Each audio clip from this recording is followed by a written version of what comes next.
வண்ணமயம் நிறைந்த ஒரு அழகான காடுதான் இந்த வண்ணவனம். எங்கும் சந்தோஷமும் அமைதியும் நிறைந்திருந்தது.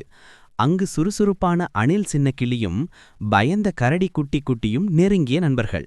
ஒருநாள் காலை சின்னக்கிளி அவசரமாக ஓடி வந்து குட்டியிடம், குட்டி குட்டி, தேனை நிறுத்து, நம் திருவிழாவின் உயிர் நாடியான மகிழ்ச்சி சட்டி தொலைந்துவிட்டது என்றாள். குட்டி பயந்து நடுங்க, அப்போது வானத்தில் தூதுப்புறா பறந்து வந்து சட்டி தொலைந்த செய்தியை பரப்பியது. யார் கண்டுபிடித்தாலும் பிரம்மாண்டமான தேனருவி பரிசு என்ற செய்தியை கேட்ட குட்டிக்கு பயம் போனது. தேனாசை வந்தது. இருவரும் சாகச பயணத்தை தொடங்கினர். முதலில் அவர்கள் எதிர்கொண்டது விடுகதை பாலம்.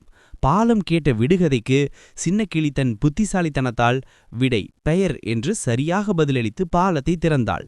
அடுத்து அவர்கள் ஊதா புல்வெளிக்கு சென்றபோது குறும்புக்கார குழிமுயல்கள் காத்திருந்தன.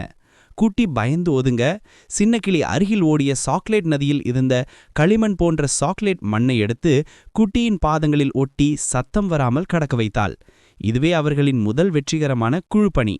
பின் அவர்கள் மாயில் கடிகாரம் மலையில் அமர்ந்திருந்த ஞானம் நிறைந்த ஆந்தை தாத்தாவிடம் சென்றனர். தாத்தா சிரித்துக்கொண்டே, மகிழ்ச்சி சட்டி தொலைந்து போகவில்லை, அதில் உள்ள சிரிப்பு தண்ணீர் வறண்டுவிட்டது.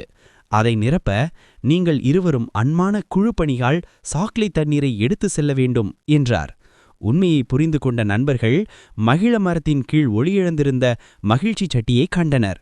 உடனே சாக்லேட் நதிக்கு ஓடி சின்னக்கிளி சிறிய பாத்திரங்களை தயார் செய்தாள். குட்டி எள்ளிய பெரிய பாத்திரம் கனமாக இருக்க சின்னக்கிளி தன் சிறிய கரங்களால் அதை தள்ளி உதவினாள். இருவரும் சேர்ந்து சிரமப்பட்டு அந்த தண்ணீரை சட்டிக்குள் ஊற்றினர்.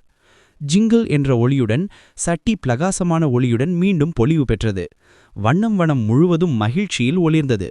அன்றிரவு நடந்த நட்சத்திர சிரிப்பு திருவிழாவில் வன அரசர் அவர்களை பாராட்டினார். குட்டிக்கும் சின்னக்கிளிக்கும் ஒரு பெரிய தேன் குடத்தை பரிசளித்தார். குட்டி சந்தோஷத்தில் திளைக்க சின்னக்கிளி சிரித்தபடி, குட்டி, மகிழ்ச்சி சட்டிக்குள் இருந்தது சிரிப்பு தண்ணீர் என்றால் நமது நட்புதான் உண்மையான மகிழ்ச்சி சட்டி என்றாள். இருவரும் தங்கள் வெற்றியை பகிர்ந்து கொண்டு மகிழ்ச்சியாக வாழத் தொடங்கினர். கதை முடிந்தது.